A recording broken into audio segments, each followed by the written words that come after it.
So you wake out of a deep sleep and there's a thud that you hear that is thunderous. And you hear another one, followed by another one.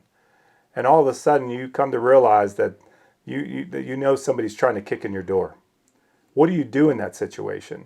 We're living in a society today that crime has been through the roof, and most people in America do not know how to prepare for something as scary as that type of event early in the morning. I've got Todd here. He was a police officer for many years, military background, and he's going to cover some things with all of us to prepare. Some of you may have some guns and you may have some equipment to try to protect yourself, but what do you do to go through that type of event? I mean, your heart rate's pumping, Yes. your nerves, your palms are sweaty. Yes. I don't know what's going on. There's a lot of things happening that you may have never experienced when it's really happening, when shit is really hitting the fan. Even though it's someone's breaking your house, it's not this huge shit hit the fan kind of scenario. But for you, it is at that very moment. You don't know who's breaking in. You don't know how many are breaking in. You don't know why they're breaking in.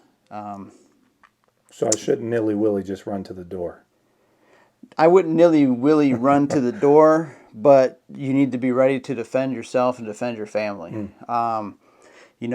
If you're getting up and you're hearing that, first thing I'm going to do, and this is what we do our training classes, what I tell you to do is get that gun in your hand, get your means of defense in your hand and ready. Next thing you want to do is, if you can, if your wife is with you, wake her up, tell her, call 911, get the emergency, the police on the phone, get them on the way. Hey, let me stop you real quick. So, should she tell him anything else? Should she just call him? Because now, if I'm armed, should she mention that at all, or should she just say, "Hey, just get"? Yeah, talk with her about that before a break-in happens, because you don't want to be explaining to her, "Hey, this is what you got to tell him." She needs to already know. Okay. Let him know, hey, my husband's up, he's armed, he's wearing a pink thong because that's what he sleeps in.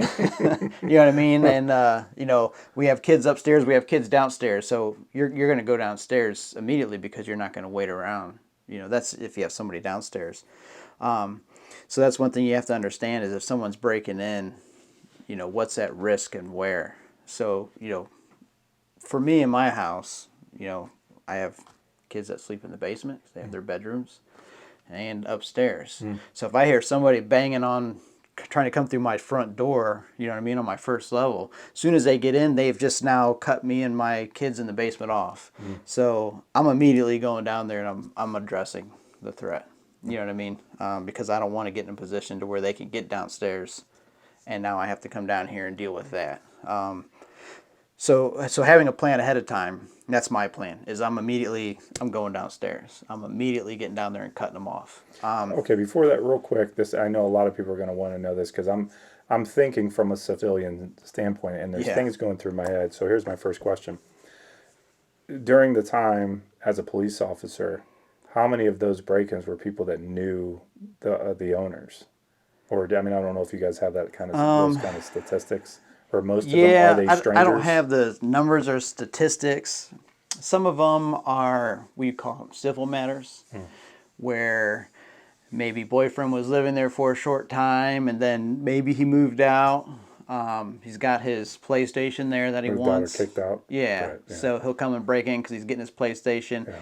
And in Ohio law, you know what I mean, if he was living there, there's a lot of gray area. But that would, a lot of situations, that's still his residence. And if that's your residence, you're allowed to get in any means possible. If that's shattering a window, if that's busting through a door. Yeah, a lot of times you get in there and be like, yeah, it's still a problem. Take them to court. You know what I mean? But there's plenty that are genuine, stranger breaking Staked out into the a house, house. just going in there. Sometimes, they think maybe nobody's home, but somebody is home. Or the ones I see a lot, which are the most violent and the most dangerous, are home invasions where a house was mistaken for a dope house or somebody, having a lot of money or drugs in it. Maybe the past tenants were involved in that stuff and they moved out, and now you and your family have moved into this house. And then someone thinking that they're still there, they're coming in with dudes, they're coming in armed, they're tying people up, and they're asking questions, and they want what they came for. Yeah, I've been on many of those, and some where the people living there were just wrong place, wrong time. It was just the wrong house. Yeah, never think about that. Know your neighbors, because if your house is the dope dealer, they might come looking for him, but get your address by mistake. The next door house thinking they're at his house. There's so many factors, and I've seen houses get broken into where people are just mentally crazy, screaming they're the devil and they're here to kill somebody. So even more reason to be prepared Yeah. in any case scenario. Yeah. All cases. Yeah, I've seen it all, and there's every night. When I was on night shift patrol, there wasn't a night that went by on one shift where there weren't multiple calls for burglaries, break-ins, or people just coming home finding their stuff missing. And it's very invasive. It's your house. Yeah. As we're gonna You feel explain. dirty. You feel used and abused, or It's I can't personal, imagine. very personal. Have Especially your for a things gone man, through. if I'm coming home and there's my family, it's gonna make me angry. I'm Yeah. gonna be pretty angry through something like that. Yeah, and like I said, these things, thousands and thousands, happen a day all over the U.S. And that's the first thing we're going to get into with this emergency preparedness is prepping your home. And when you start prepping, especially your home, you got to start with what are the threats that are going on now, regardless of what condition society is in. There's threats. Like for this one, people just want to break in and take your stuff. You know what I mean? Happens in nice neighborhoods. Yeah, happens in nice neighborhoods too. I've been in many nice neighborhoods where their houses were burglarized. Sometimes when they're home, because they can hear somebody. And I've been on ones where the homeowner shot the person. America. Yeah, is what it is. Not your house. So, so that's what we're going to dive into on this first episode is securing your home. So the first thing in prepping is securing your home.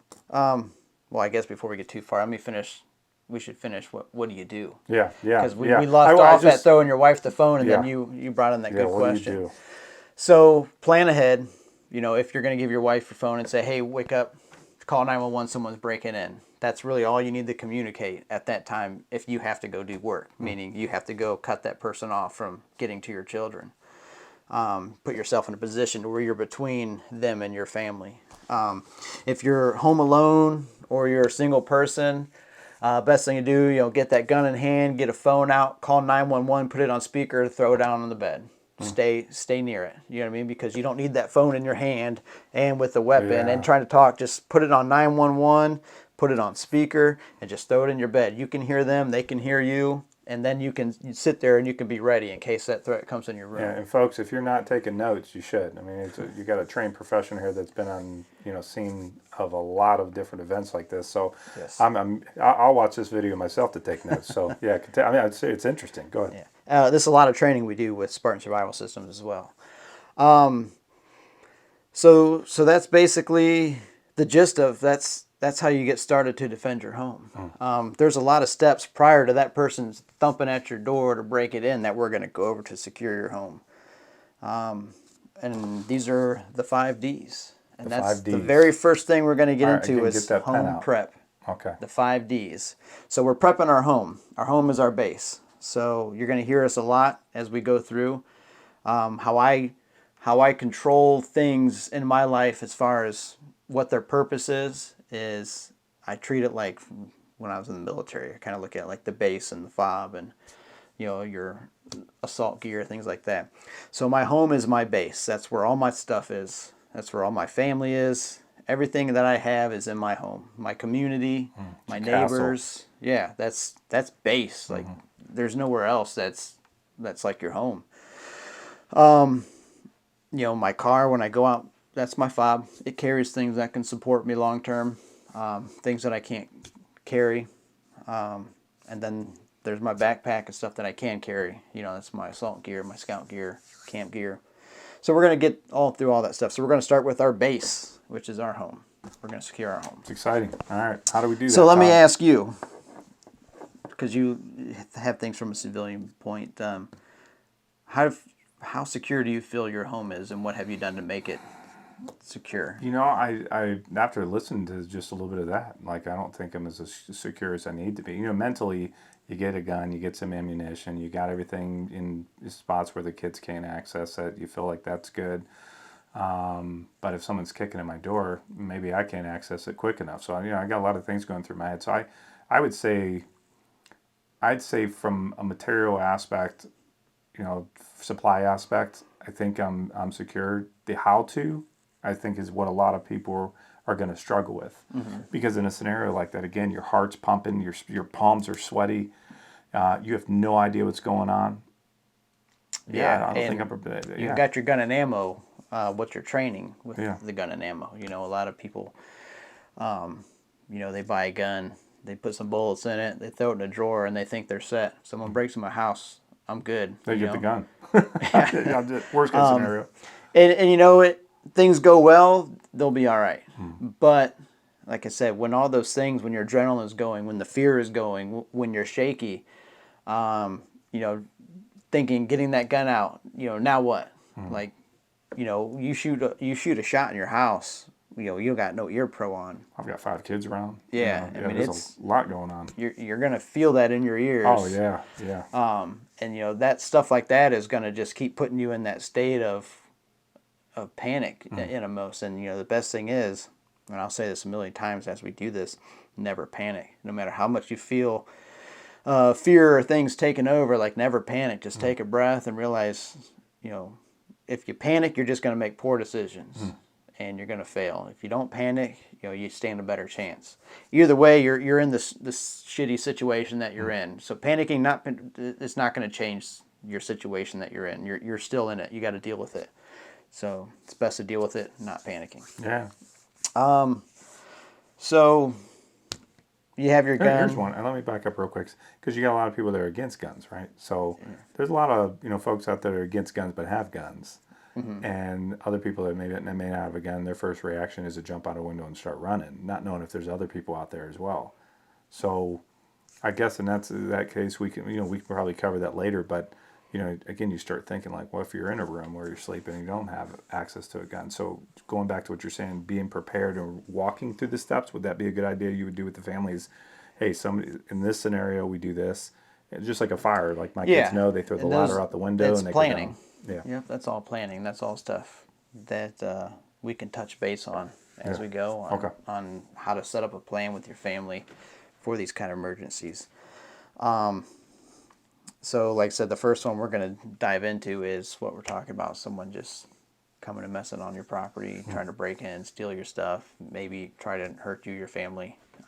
Maybe they think you've got a bunch of drugs because they got bad information. So, make sure I'm not going off topic. There's a lot to be said. Yeah, the 5 Ds, sure. So, yeah, I got them here. The 5 Ds is what we're going to start with. So, the first D is detect. Now, that's going to be knowing somebody's within whatever parameters you decide, hey, I want to know if somebody's around my house, my property, or close to my property. Security cameras is always a big one because a lot of these smart security cameras these days can tell if it's a person or a vehicle in the frame. Yeah. So you can get an alert on your phone saying there's a person on whatever you name that camera. There's a person on your driveway. You know what I mean? I've just detected. Now I'm aware that they're there. So cameras is a good way to detect. There are some good cameras at a low cost, but when it comes to night vision, you really got to put in the money to have a good quality night vision camera because a lot of night vision cameras, you can see pretty good, but there's a thing called ghosting where if I were to walk through your camera and there was no lights or anything and it was just running off night vision mode, I would look like a ghost in that frame. So you're not going to be able to see my face, really even tell that maybe there's a person there. You're definitely going to want higher quality cameras. Do you have any in to get rid of particular that ghosts. you have off the top of your head, just to kind of put you on the spot? Because I've got a multitude. I've got like 3 different cameras that are, and 2 different kinds that are actually in there. They're not, they're $150, so I guess they're decent. But those they're are not all night your vision. basics. They work. Yeah. You can see things. There's one of my defense mechanisms right now. The dog. My dogs. Yeah. That's actually the next D we'll get to. Okay. I can't think of any off the top of my head that are of the high quality of your home. I use a Lorex, which they're okay. We'll link those in the description. Yeah. Yeah. So And you can, we'll do a whole thing Yeah. on one of our channels, Okay. and we'll link it on security cameras because we can dive into those things and get lost a little bit. So cameras and motion alarms, like driveway alarms. I've used those a lot for all kinds of things. You know what the driveway alarm is? Yeah. Yeah, so if something moves past a motion sensor, it little makes chime. a beep sound in your house. So you can use those to put in certain places around your house on the outside, maybe, somewhere that's far away that you're not going to be able to see, or you don't want to run a camera to that distance. You can put one of those, because a lot of those can go, hundreds and hundreds of feet. So you'll know if you hear that thing pinging, I got somebody over in that area. You know what I mean? Maybe that's way behind your house or way up in front of your house if you have a deep driveway. I've used those in my car as well. Especially when I was a police officer, I kept a lot of equipment in my car that I did not want to constantly take in and out. Even though my car had an alarm and everything on it, just in case I had a moment where I didn't lock my car one night, which I like to think maybe I never have. But I had a driveway alarm in the back of my car taped up by the window, and it was all painted black so it blended in. And so if somebody were to open up my tailgate or the trunk of my little Jeep Cherokee at the time, if they were to open that and go in there, it would sense them and it would ping in my room and wake me up. And I would know somebody's digging through my car. Next level stuff. They would have no idea. Yeah. Because there's nothing going on in there that's telling them that I'm being alerted they're in there. So That's next level. coming out with some, Yeah. All right. some Yeah. elbows. Yeah. That's pretty good. But so a big thing on detect is cameras and motion alarms. So you can set those up, and we'll do some videos later on those as well if we need to. All right, moving on to the second D. You have any questions on cameras or motion it's good alarms? so far. Okay. Yeah. Second Looking D. forward to the follow-up videos on some of those. Yeah. Yeah, they'll be good. Deter. As you heard my dogs barking in the So background. detect, deter. Yeah, so Gotcha. first you want to detect them. It might just be somebody walking by. At least you know they're there. If somebody walking by is up to no good, and now you want to deter them from wanting to pick your house, to pick you as a victim, because a lot of people are, these criminals, they're looking for, they're opportunists, looking for an opportunity, an easy opportunity. Easy deal. Easy target. They don't want something technical unless they So know me you got pulling out my bullhorn would be a good way to deter them. Yeah. Okay. So unless I they have know one you too. got $1 million cash sitting in the basement, you know what I mean? There's not a lot of deterrence for that. They're going to figure out a way. They're coming in. Yeah, They those want are- to get it. yeah. Yeah. So if it's just some idiot criminal walking down the street, looking at houses, seeing which one I'm going to break into, you want to deter them. And a big thing is motion lights, or just a well-lit property to begin with. So at night it's dark. Lights make criminals uncomfortable. Especially at night when they're trying to creep around. Motion lights, because, they might get somebody's attention, right? And that comes back to detect. You might get detected. So motion lights, I like motion lights. Yeah, for sure. I've got them. In well-lit areas.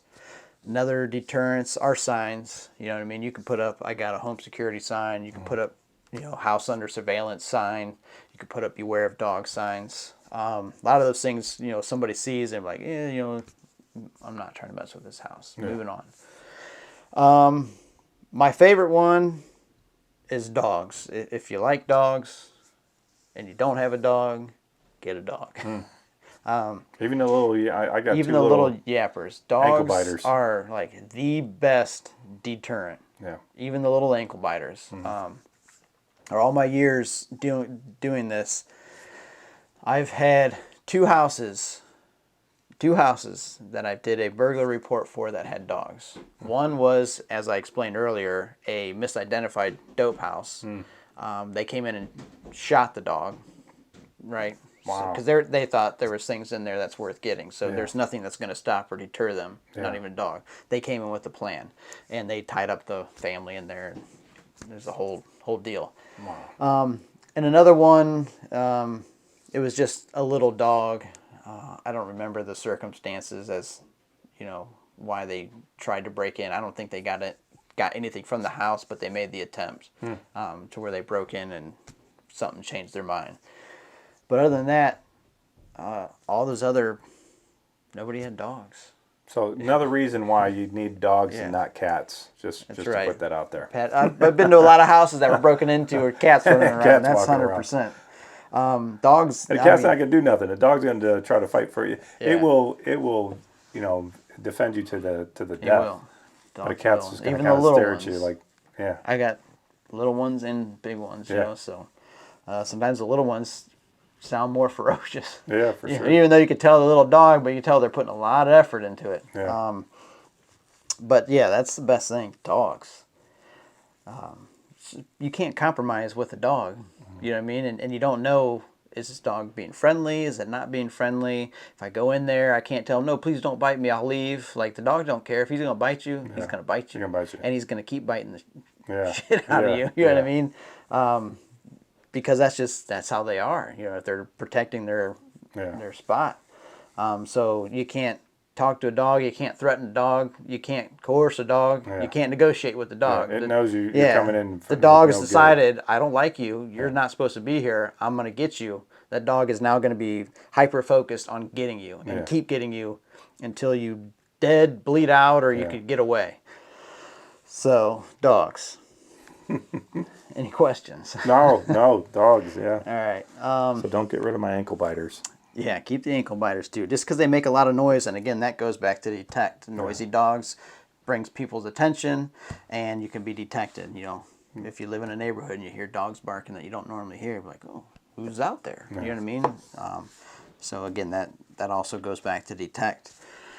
All right, the third D is deny. So if somebody doesn't care you got cameras, somebody doesn't care your dog's barking, they don't care about your ADT sign, this home's protected by a whatever, they're going to come up and might jiggle some handles, just like they do in cars. Car break-ins all the time are just crimes of opportunity. Had that happen one time where my driveway was long, and they still came up there and the door was open and they went through, there was nothing in there.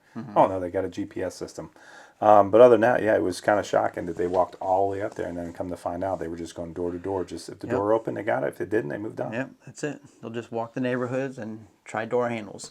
They'll do the same thing with houses too. They'll go around, they'll see a house. Maybe a house has a camera or not. They're not real concerned about the camera picking up their identity, because a lot of times they'll just have their faces blocked, or they just don't care, or they're just too stupid to do it. But cameras aren't a huge deterrence. You know what I mean? A lot of cameras just are great witnesses to a crime. But they do help in some points. But you get someone to come up to the house, and I've seen it on camera, to where they look around the house, they'll knock, see if anybody answers. Nobody answers, they start trying door handles around the house. If they don't find a door that's open, they just leave. Some of them will go more and start hitting windows, stuff like that. If they can't find anything unlocked, they're not going to force their way in. They're just going to move on and try to find another house where no one's home and hope that a door is unlocked. And then you get the ones that are just determined to... You'd think if they would have put that type of effort into finding a job. You would think, yeah. But hey, I don't know. Right. I can't figure them out. And then you have ones that will force their way in. So the best thing that you're doing is to deny, is locking everything up, securing your home. Just deny them entry. Just deny them an easy entry. So, deny is pretty simple. That's basically all there is. It's just deny. Now, you can landscape your house to help deny and deter. For example, rose bushes. Everybody loves rose bushes, but they got thorns. Like you're not going to dig through a rose bush. Yeah. If you got low windows and things, planting thorny bushes around your windows, no one's going to, work their way through the thorn bush to try to see if your window's unlocked. You know what I mean? Not saying nobody would. It's somebody who's dead set. There's nothing you can do to stop them. But those things are going to stop a lot of people from wanting to go and check your windows and things. Your landscaping can help as far as thorny plants, things like that. Put them in places you don't want people poking around. Okay. So any questions on denying? No. Plus, once in a while, you can actually clip off one of the roses and give it to the wife. Yeah. So there's there's a double benefit there. Yeah, 2 for 1. It's security for the man and Security for the home. Get a date night with the wife. Yeah. So then D number 4, we're going into delay. So if the person doesn't care about being detected, they're not deterred by shit that you got going on, and they know your house is now locked up, but they want in. So now they're forcing their way in. So there's ways to delay their entry to harden your home. One is a good solid door. I know it went around the internet all over the place. You ever see the ones where they take a little screw out of the door jamb and they're putting the big screws in? That's a big one, and that does help. That's not going to stop anybody from kicking your door in, but it might make somebody have to kick your door twice. So say this again. They do what? In your door where it latches. Yeah. We'll do a couple. I can do a picture-in-picture and share it to go So ahead. you have that metal latch used for your bolt and for your door. When they put those under the door jamb, they're just small screws. Yeah, okay. So when that bolt catches that jamb or that plate, there's not a lot holding that together for that to force and rip through, because those little screws will come right out. All right. You can drive big screws in there and hopefully get into the studs and everything there. It's going to make that plate tighter. It's not going to stop somebody from getting through it. Yeah. But it is something to delay somebody. Instead of someone just kicking your door right open, they might have to kick it twice. Yeah. They might have to kick it 3 times. And like you said in the intro, you hear those thumps. The first thump might wake you up. The second thump is like, oh shit, you know what I mean? Someone's trying to break in. Yeah. You don't want to wake up to the first thump and footsteps in your house. You know what I mean? Because now they've got the upper hand. They've got, yeah, I would say the upper hand, but access, they're coming in. While you're trying to figure out what's going on, they're in the house. Yeah. You know what I mean? So you've lost that moment to try to go and cut them off from your family before they can even get in the house. So those things, those are good tips to do with the screws, but there's a lot more you can do. Beefing up your door, making sure that your door is solid. There's little latches you can put down at the top and bottom corners, because when you just have that center latch, that's taking the stress of the whole door. Yeah. If you can put a latch up here and here that when you're home, you just lock it up when you want it locked, you're now distributing more of that stress to the other corners of the door as well. Again, allowing you to have more time. Yeah. Right. So you spend enough money, you can make things where people ain't going to kick through them. Sure, yeah. But I've seen metal doors encased in a brick eventually get kicked through it. We've had to kick through. Now, was it quick? No. It took 3 of us, and we took turns, rotating, kick, before eventually it just took in the whole inner wall and knocked it in. But by the time we got in there, luckily the person didn't really want to fight because we didn't have a whole lot left. Yeah. You know what I mean? Sure. So, yeah. But can't imagine. So I'm assuming this was a drug dealer? No, I think that was a... I mean, why would you have a metal door put up like that? It was the apartment complex. Okay. In a bad neighborhood. They like to put heavy doors on their things. They did a good job. Yeah. Good for them. So you can put doors on your house that are just a nightmare to try to boot through. And that goes all the way, everything goes back to detect. Because if someone's sitting there and they're kicking, shit, someone's going to hear me now. You know what I mean? I'm not in the house, and someone's probably wondering what all this noise is, right? Now Dogs might start barking. Yes, now they're thinking I'm being detected. Yeah. And then maybe they get a few more in. Now they're tired. Now they're deterred. They're like, screw this door. You know what I mean? I'm out of here. So if your door is hard enough, you can completely deny them entry. Just because. Here's a quick one. So I saw there was another viral video that went around about a month ago I think it was in Texas, where two guys came to the door. The guy looks out the peephole and doesn't recognize them. So he walks back, and through his ring, he's like, hey, nobody's home. And so these guys tried to start kicking the door in. So the guy on the inside starts shooting through the door. It's an apartment community, Yeah. and bullets go through, and it's hitting the other part. You don't know if there's kids in there or Yeah. not. So That I'm stuff- assuming you got to wait That's until... a panic. That guy panicked. Yeah. Don't panic. Right. Because he just put a lot of other people in danger. Sure. They weren't in his house. Yeah. You know what I mean? So essentially, he wasn't in danger of being wasn't harmed. prepared. I'm not. I wasn't there. I wasn't feeling what that guy was There's two feeling. guys in there. Yeah. Him and his buddy playing video games, and he just starts shooting through. Yeah. This is Monday quarterbacking. Yeah. Is what I'm doing. He wasn't here. prepared. He didn't go But- through the 5 Ds. Yeah. But based on that, I would not recommend if somebody's outside booting at your door, shooting through your door. Yeah. You know what I mean? Just not going to recommend it. You know, some states, they're not going to buy that as a defense. Sure. Because they're like, well, you know what I mean? How could he get you when he couldn't get through the door? Mm-hmm. You know what I mean? So I'm not a lawyer. I'm not going to play legal stuff here and there.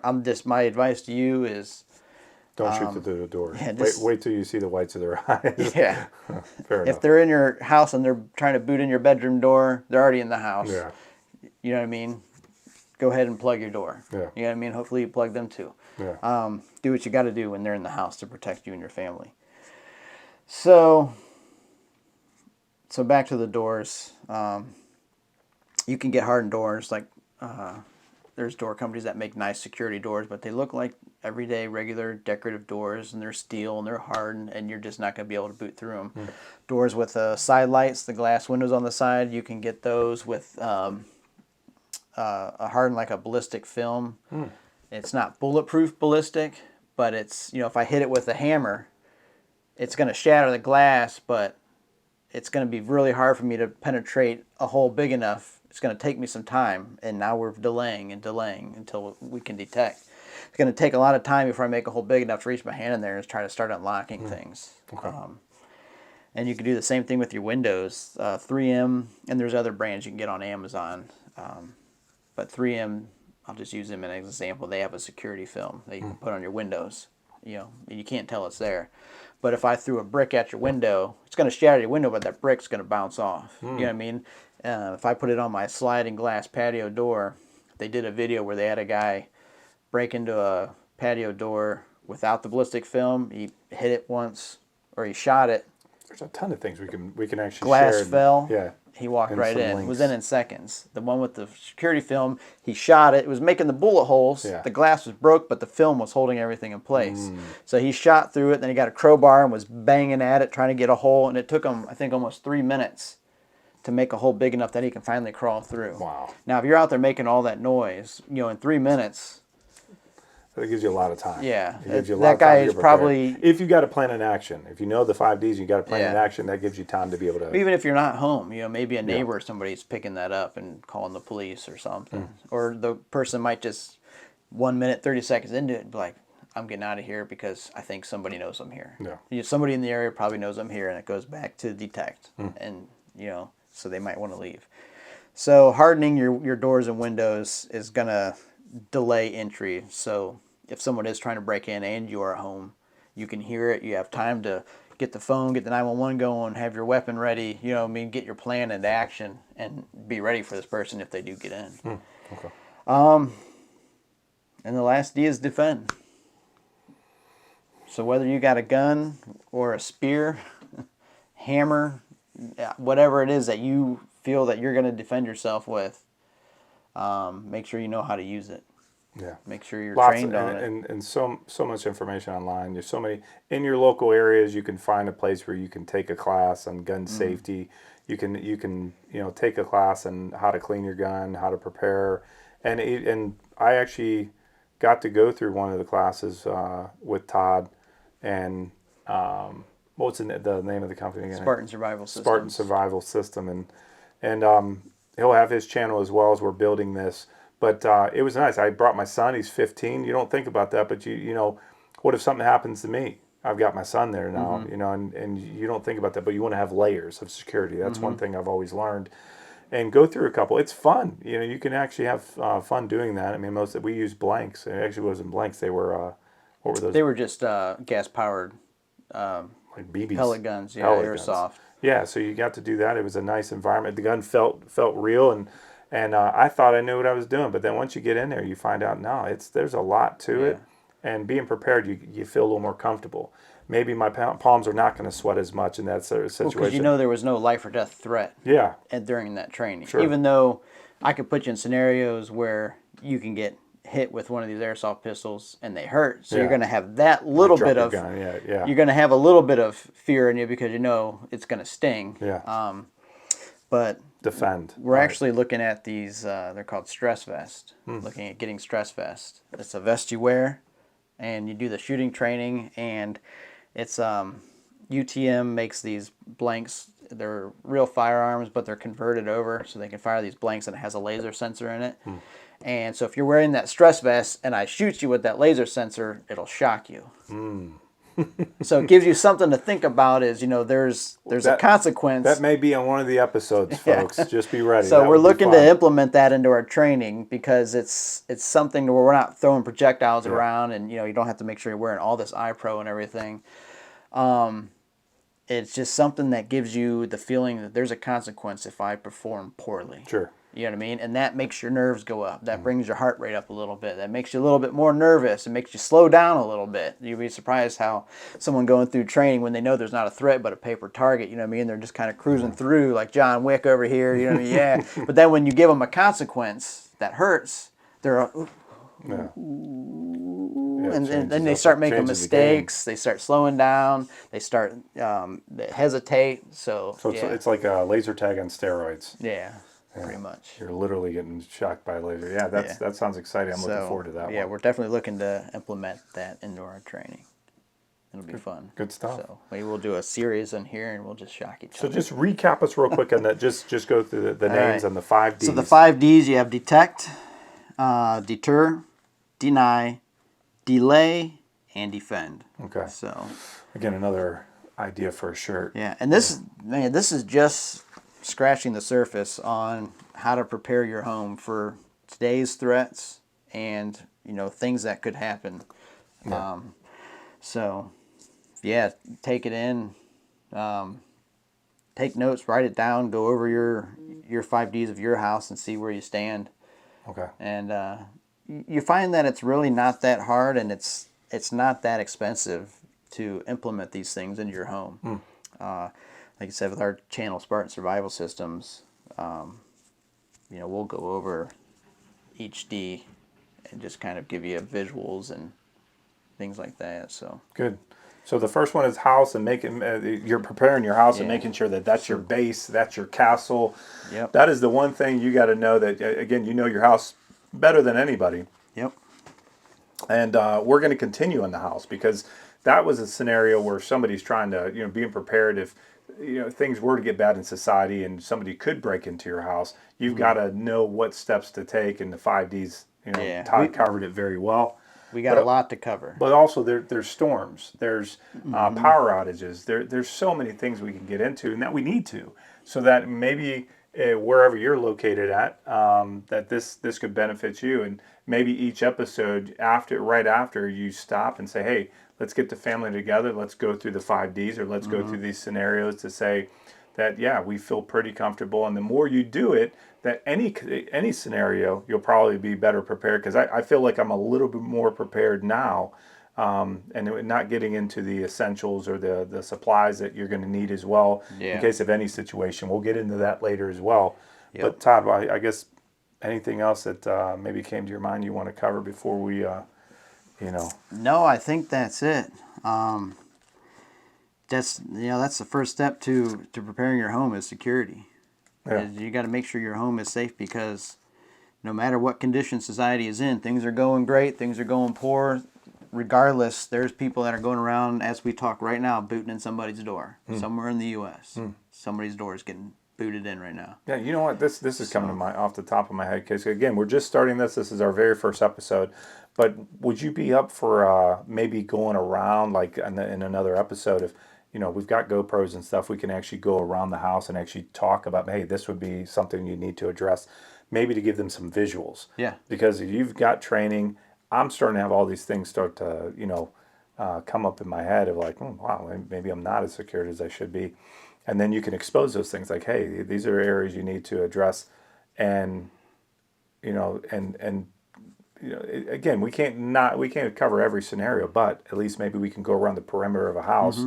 And then as we move on to the fob, we can go around that as well, and then move on Yeah. to the... Oh, we'll definitely do some visuals and stuff. Yeah. I like that a lot.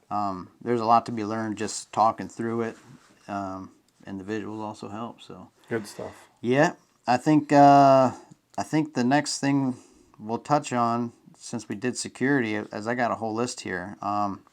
You brought it up. I have it on the list here for storms and everything. Is basically a safe room. So a safe room for natural and man-made disasters. How you can prepare your home for storms, biological or chemical disasters. Yeah, that's really good. So that'll be our episode 2. Yeah.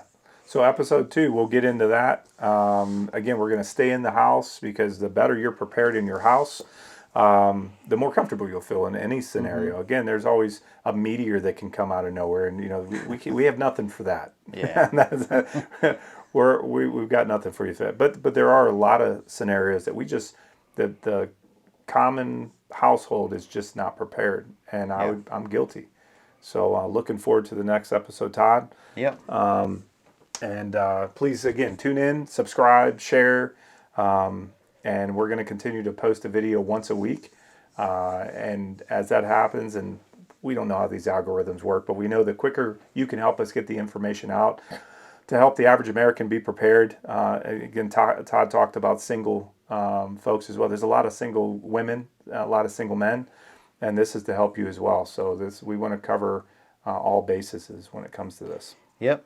And there's a lot to go over. So it's easy when you really hear how to do it, how to go about it. You'll find that that basic preparedness, emergency preparedness, is really not that difficult. It's not that daunting, and it's not the doom and gloom that a lot of people label somebody who's preparing. Like preppers. Like it's even for me to use that word because of the way they describe what a prepper is. It just sounds so. What's the show? Alone? Is that it? The survival show? Yeah. Well, just tune in and watch one episode of Alone. Todd actually shared this with me because he changed the concept of preppers, or changed my perspective on preppers, that a lot of them, they want to get out, and they want to get into the woods, and they want to hide, which, again, I hear that all the time. Yeah. But then once they're out there, it's like 4 days later, and they're crying like a baby, and they want to go home because they're not really prepared. And that stuff's going to be fun. You hear noises in the out in the woods, and yeah. And when we get into the bug out stuff, you know what I mean, and that comes after the fob. That's going to be fun. We'll touch base on a lot of that stuff. Yeah, man. Yeah, that'll be good stuff. All right. So, Well, but you got to tune in. You got to tune in. You got to watch because. Yeah, don't tune out, tune in. Yeah. Thanks again for joining Bill and Todd's Excellent Adventures. There's so much more to come. And again, we have lots of guests that are going to be coming from some SWAT team members. We're going to have a water guy, maybe a Culligan guy, talk about water. We have a lot of things that... Yeah, food and water preps, it's a big thing. So get some pros in the field out here to put in their insights. So. And we'll get out of the, what are we going to call this? The bunker? Yeah, why not? Yeah, we'll call it the bunker. So we'll come out of the bunker, and we'll head out to some places and interview some professionals, people that are doing this every day. And we're not going to have all the answers, but if we don't have it, we're going to try to find it from somebody else. Yep. All right, thanks for joining. Thank you. Until next time. See ya. America.